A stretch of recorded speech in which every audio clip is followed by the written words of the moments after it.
Juliana, I hadn't heard that song in a very long time. Thank you for having that on your heart. I have so many memories and so many stories I could tell.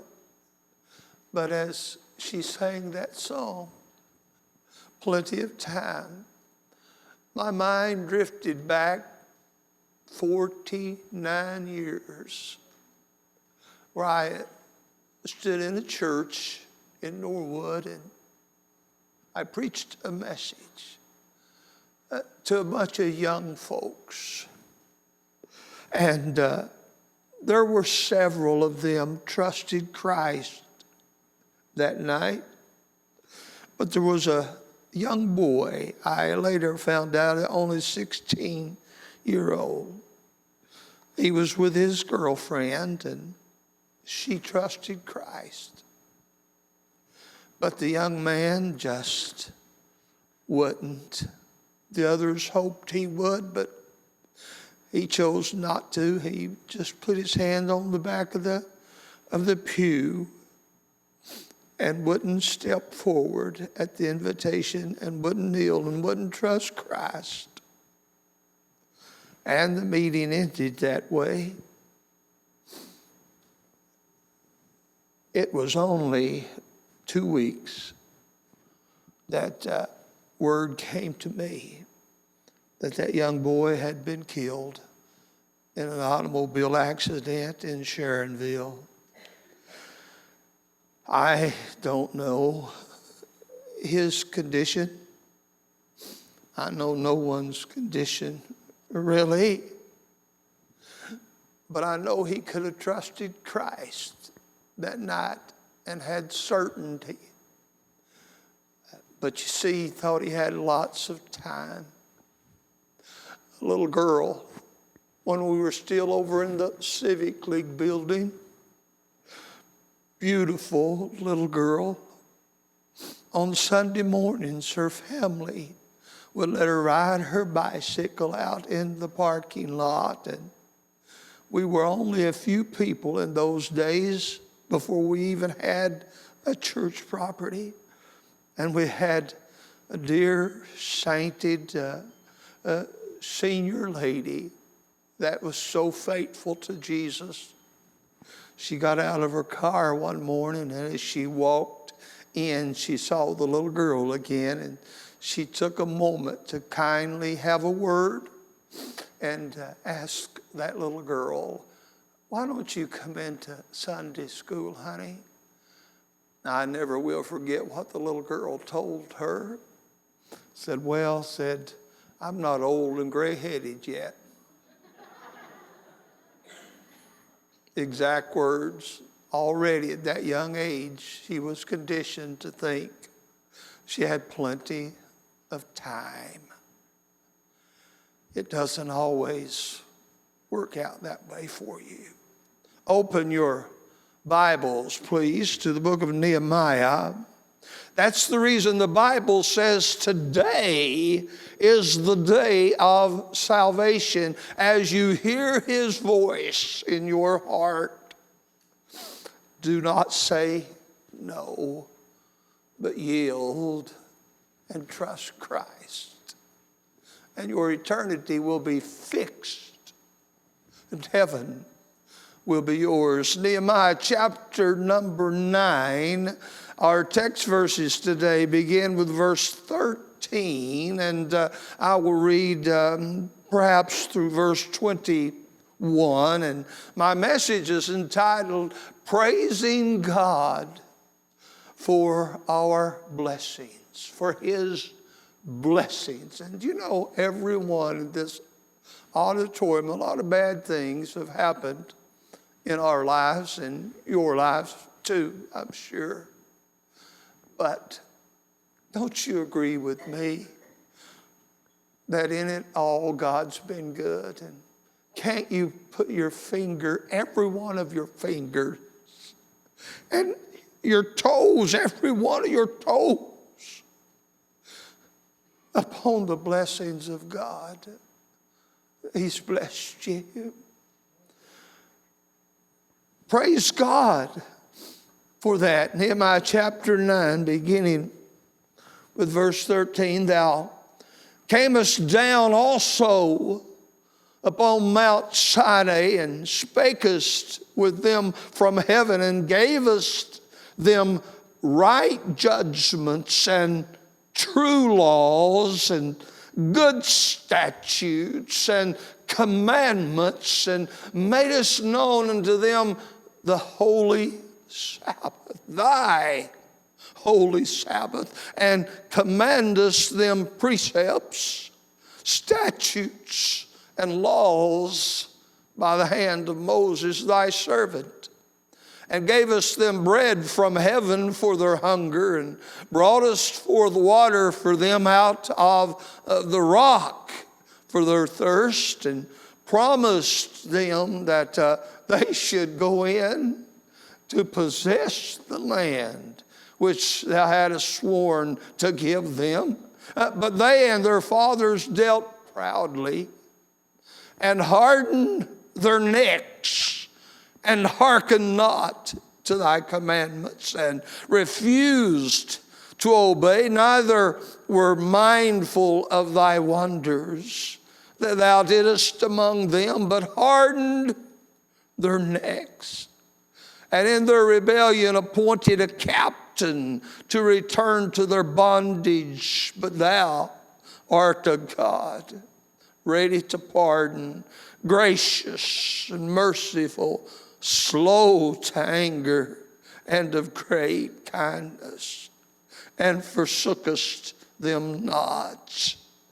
Yea, when they made them a molten calf, and said, this is thy God which brought thee up out of Egypt, and had wrought great provocations, yet thou in thy manifold mercies forsookest them not. In the wilderness the pillar of the cloud departed not from them by day to lead them in the way, neither the pillar of fire by night to show them light, and the way wherein they should go. Aren't you glad that no matter all the failures, no matter all the sinfulness in the world, and no matter our failures and things we do wrong, God still loves us. God still blesses us.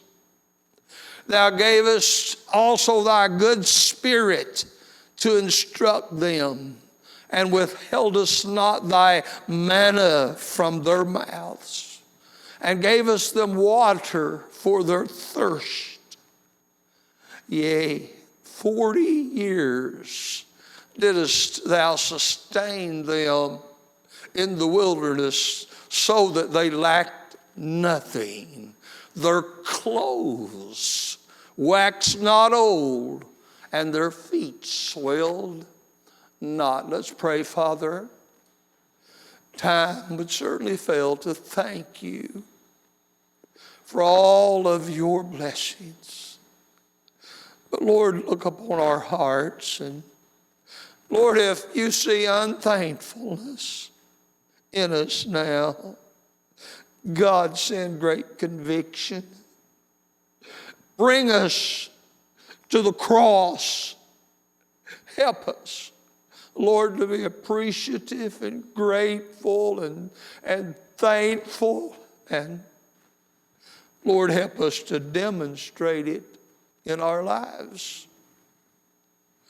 Thank you for so many things, Lord.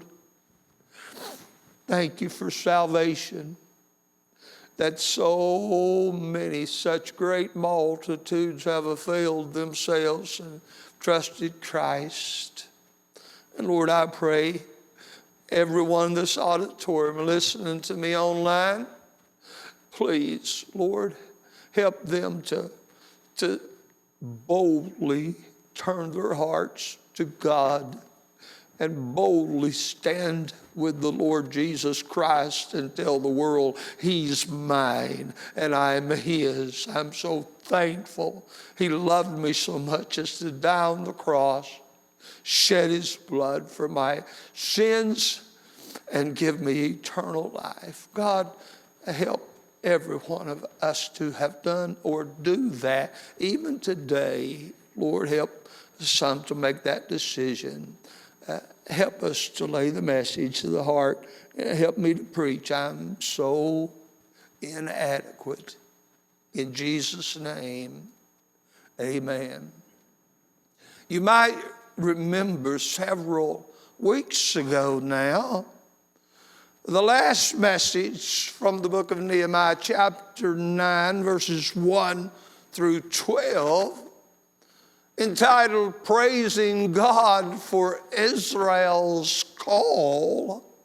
We learned several wonderful lessons to apply to our lives. First of all, we learned to praise God for sustaining all things. You see, if God were to remove his power from the universe for just a moment, the whole universe would go into blackness and everything would cease to exist. The Bible says he is the very power that by which all things consist. We need to remember that the Lord is the divine glue that holds the universe and everything in it together. We couldn't live without God, not even 1 second. It's him that sustains our very being. Let me give you a simple thought. You ought to be able to thank God that you're alive and be able to come in and worship the Lord today, and be thankful that you can. And also in the message we learned that God selected Israel as his own chosen people. And he selected you. You didn't really, on your own, go looking for God. I want you to understand, the very thought in your heart that you need God, the very wondering in your soul about eternity, that is the touch of the Holy Spirit of God on your life, awakening you to your need to come to Christ. Though that is God, so to speak, finding you, and yours is to trust. And then we learned about all the signs that God showed to the world. And God still shows great signs. I won't take the time to get into them. But as we come to the text for today, they are still praising God. And if you'll remember, they're praising God in a great revival.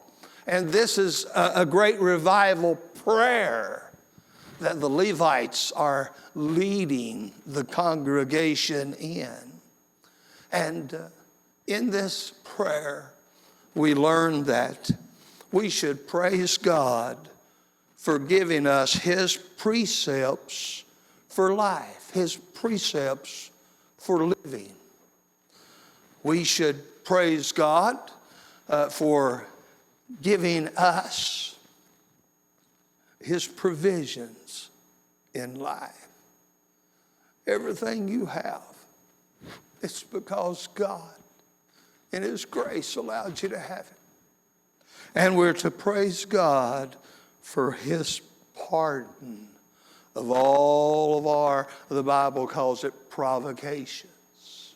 I want you to think with me about the Bible you hold in your hands. Perhaps as you entered the building, if you've come several times, I'm sure you have glanced to the left and you've seen a replica of the Ten Commandments. One of our dear men that does everything he can for the church just painted the engraved words again so they'd stick out and capture our attention. A replica of the Ten Commandments. And did you ever think about praising God for giving us His precepts, for living? Look at the text, if you will. Look particularly at verses 13 and 14. I want to point something out to you. You see, God had come down out of heaven upon Mount Sinai. And oh, wow. What great things happened when he did so.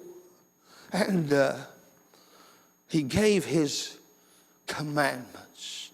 They were written, if you remember, with His very finger. As Moses perhaps tried to look upon the writing, he turned his head, he could not see. As a holy God, not with pen in hand, but with his very finger, wrote the Ten Commandments. He brought them down to the people. Look at verses 13 and 14. Thou camest down also upon Mount Sinai and spakest from heaven and gave us them. Notice, please, the Ten Commandments are called right judgment. Notice, they're called true laws. Notice, they're called good statutes. Notice, they're called commandments. And notice, he said they're called laws again in verse 14. Precepts, statutes, and laws. Think about those 10 commandments. If you want to read them in detail, you'll find them in Exodus chapter 20, verses number 1 through 17. And I won't read the commandments, but I want to allude to them in this way. I'm so glad. We ought to praise God that He has given us His precepts for life. Think about what a wicked society we live in today. With the presence of the commandments of God, with the Holy Bible in our hands, with the plaque of commandments often hung on our walls in our home, think about the wickedness of society, even with the commandments of God.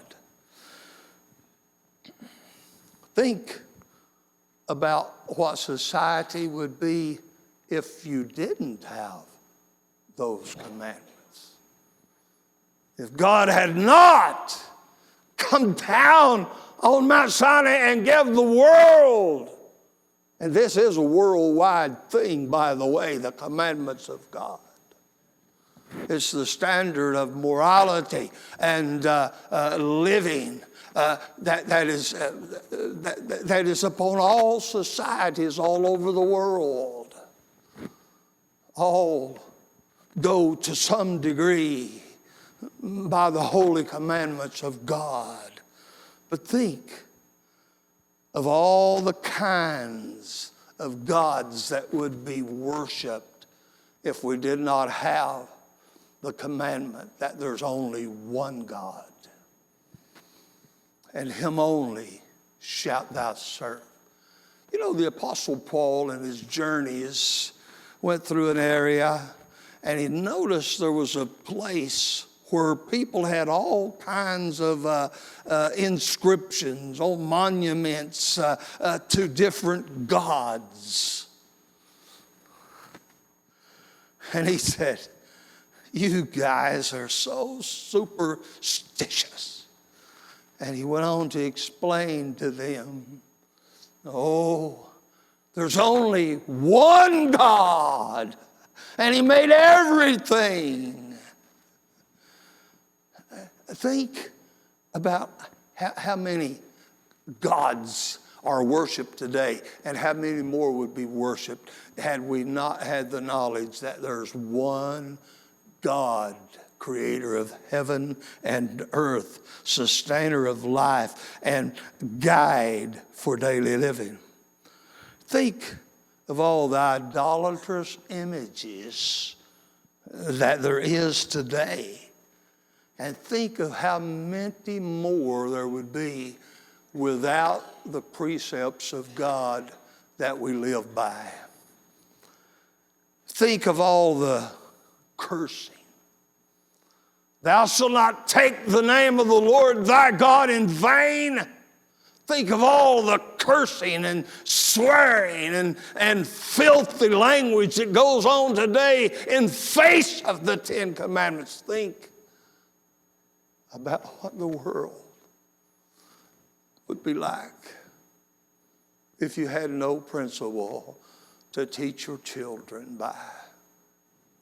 If you had no commandments. Think of a world without a Christian Sabbath. Think about a world where there was no day that God said, get into the house of the Lord and worship God and learn the Bible and teach your children my precepts. I guess, let me inject this, that a lot of people would kind of like that. But think, if there was no Christian Sabbath, that's where we worship God. Think of all the chaos in the home.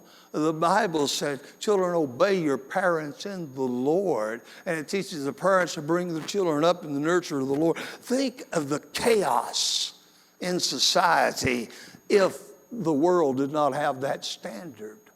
If we did not have that admonition. If we did not have those 10 commandments out by the entrance of the church house. Think about the chaos in the home. The family structure is deteriorated to the depths it is today. Think about how much it would be deteriorated to further depths if there wasn't the commandments. Think about all the killing. Having the great commandments of God, murder, taking of innocent lives is an everyday occurrence in every society. Think about how many dear ladies, against what very nature, against what the very commandments of God teaches them. Think about all of the dear ladies that have been deceived into aborting and murdering that precious little life inside their womb. Oh, think about, I just read this morning, listen, please, carefully to me. I just read this morning over a news announcement. And the lady looked like she was no more than in her 20s, perhaps. But it was reported that she through her little toddler. Abuse him through him in the little baby area, what do they call those things, and watched that little kid of hers die while she was on TikTok looking at porn.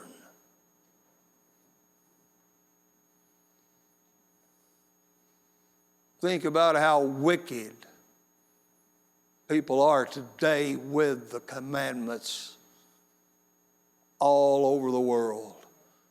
Think about how wicked the world be without the commandments. Think about how wicked the world would be if there weren't churches like our great church family meeting together around the things of God today. Think of all the sexual sin. We've reached a point in society where boundaries mean nothing at all, and you've got sexual sin so prevalent in the world, perversion of all sorts and of all kinds. And I'll just go ahead and tell you, I know I should be more merciful as a man of God. But if you mess with a little kid, I just soon see them blow your brains out and send you to hell where you're going anyway.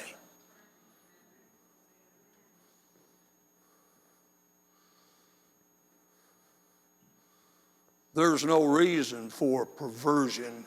God made a woman for a man and a man for a woman. And in that bed, it is undefiled. And God help the wicked person that touches a child. Stealing, lying, coveting, that would become an accepted, it is in society in spite of us having the commandments, but imagine what the world would be like without the commandments. I would not want to be somewhere or anywhere where the precepts of God had not already gone or were not. It would become a place of 10,000 hells on earth. Thank God. Listen, every one of us ought to praise God for the commandments. You say, I have a problem with the commandments. I have a problem with the commandments too. Can I tell you something about your pastor? I broke every one of the commandments. Go ahead and look at me that way. Let me tell you something else about your pastor. I try, but I still break them. With regularity.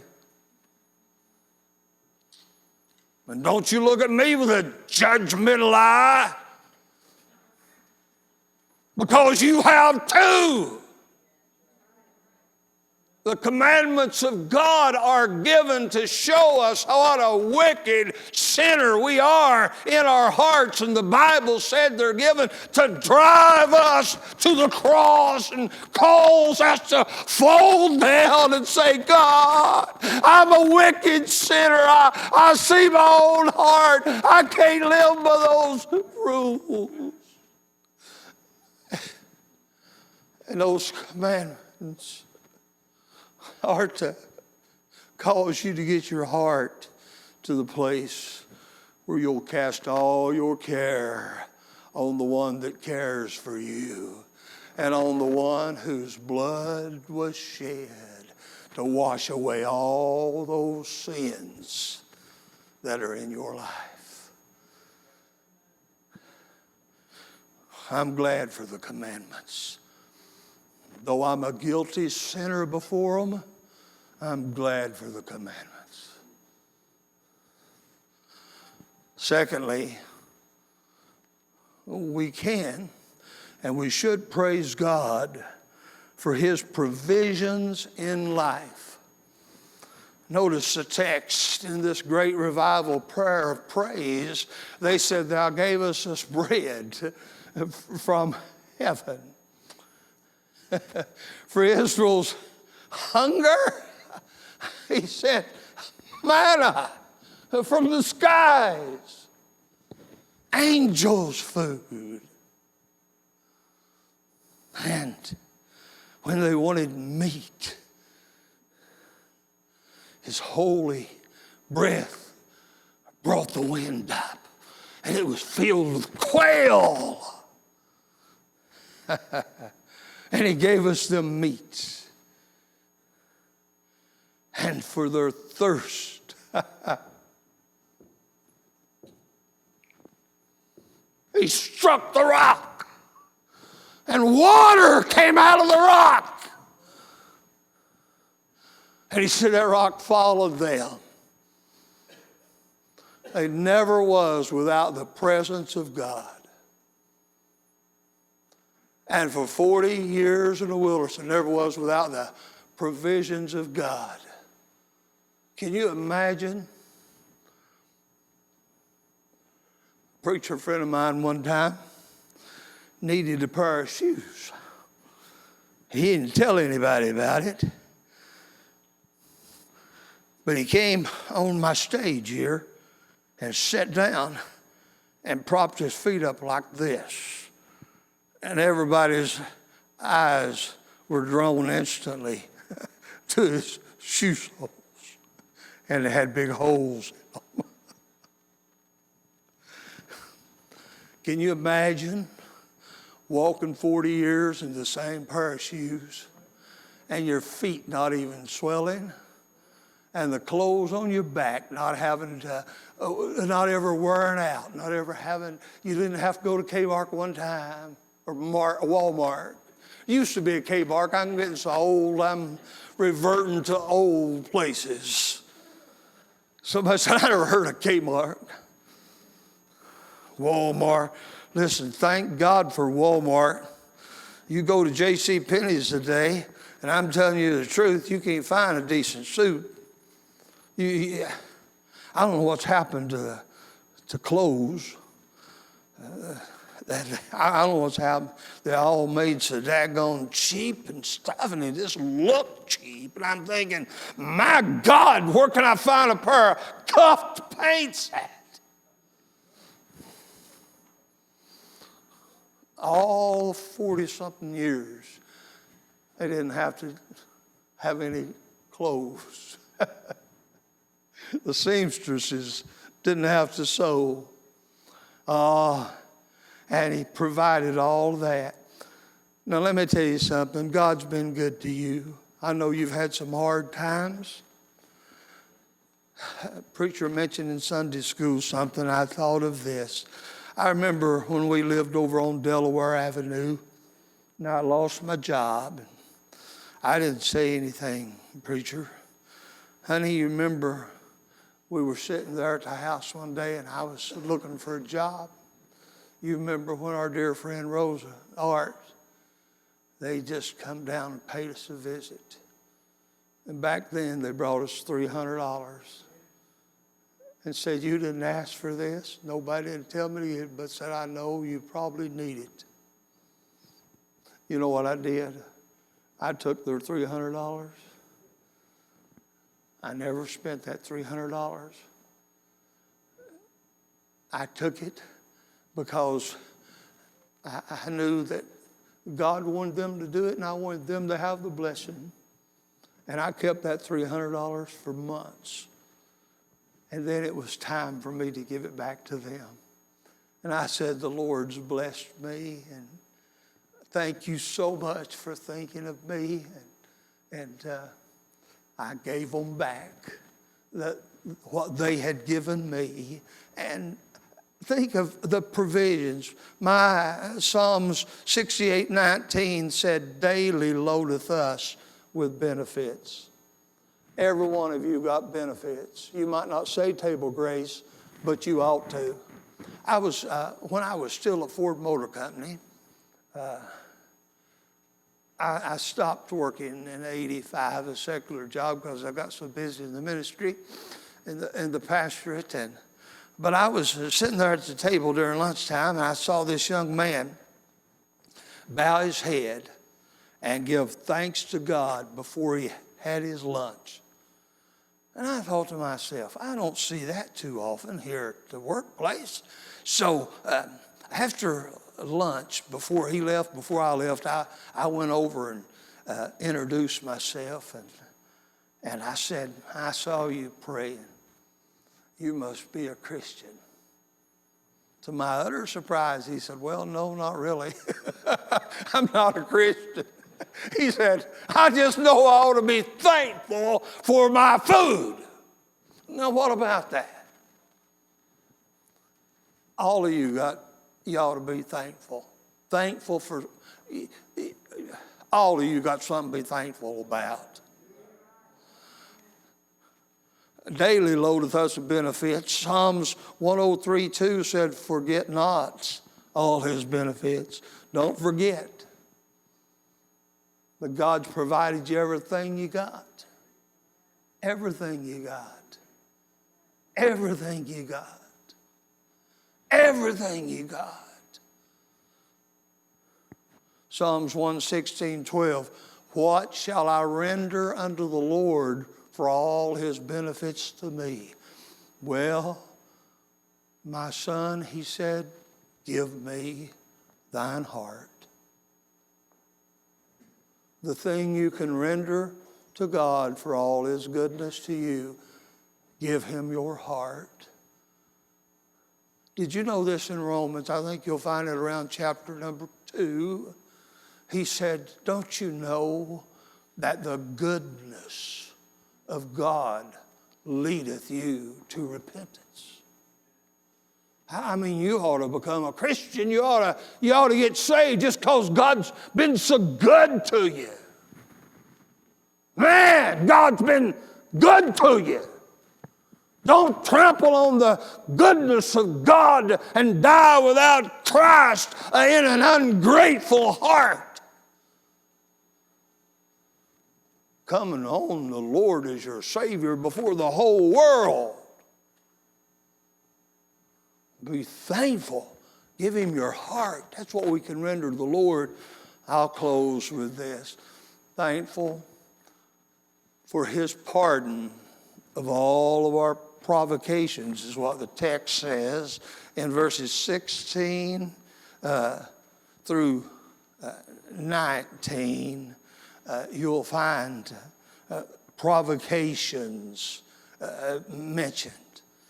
The fathers dealt proudly, wouldn't listen to the commandment. They refused to obey God. That rebellion in their life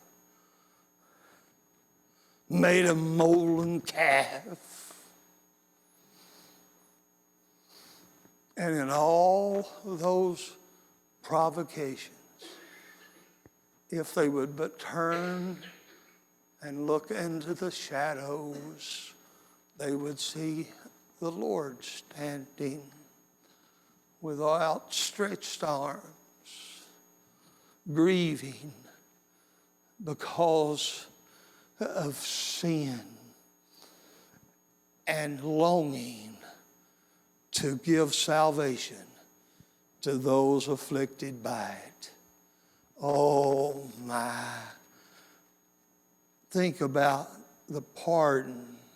You should praise God for his pardon for all of our provocations. Let me tell you my testimony. When I think of how great a sinner I am and how great a Savior God is, it emboldens me to tell the world, yes, I've trusted Christ. He's my Lord and I'm his servant. Oh, what a great sinner. Everybody knows what's going on with my son. Now they've given him hours to days. It looks like only days. And he's on morphine every 4 hours and Ativan in addition to that to calm him during the upheavals and trials and death throes. Let me tell you what your pastor has done 1,000 times. I've stood at my son's bedside and I've said, and I've kind of had a problem with God. And I said, God, he don't deserve this. I said, God, he's 10 times a better man than his daddy is. God, I'm a wicked sinner. Tim was a good man. God, you know the problems I have with my heart. Tim was a good man. Why couldn't this have happened to me? I deserved it. He didn't. Listen.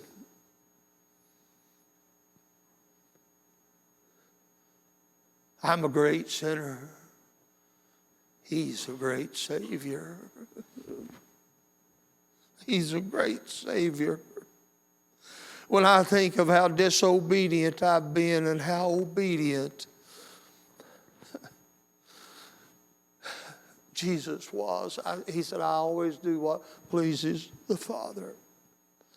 How my heart has longed for sin, and yet how his heart has longed for me.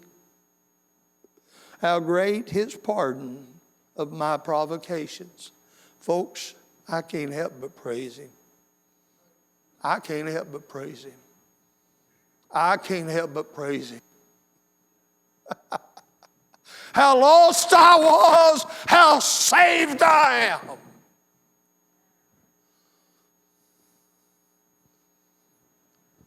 Let me tell you the greatest love story. It won't take me but just a couple of moments. I've had the privilege of preaching it for nigh on a half century now. The greatest love story. The first verse I ever learned in the Bible. For God so loved the world that he gave his only begotten Son, that whosoever believeth in him should not perish but have everlasting life. John 3:16. The greatest love story is God loves you the way you are, knowing everything he knows about you. He loves you. And he sent his only begotten Son to suffer the hell of the cross. And listen, whenever they pushed that crown of thorns down upon his brow, and holy blood came down into his eyes and down his cheeks, and he could taste his own blood on his lips. When that Roman soldier took that spear, and just in meanness and vindictiveness, knowing that he had already given up the ghost, he thrust that spear into his side, and out came blood and water. That blood flowed when they drove those nails into his feet and hands, and the blood flowed. The Bible said that blood was shed for the remission of your sins and mine. Folks, there's not a reason in the world for you to go to hell. Not a reason in the world for anybody to be lost.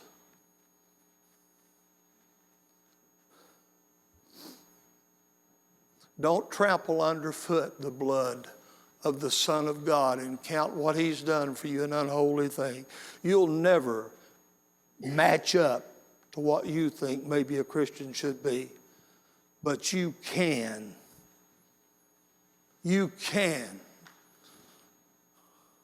say, yes, I'm trusting Jesus. Yes, I'm joining the family of God. You can say, yes, I'm volunteering for the army of the Lord. You can say yes to God. And if you don't say yes to God, what condition is your heart really in?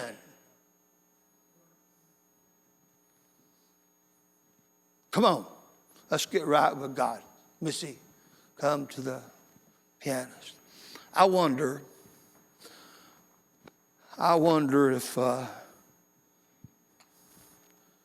if let's stand. If any of you would be bold enough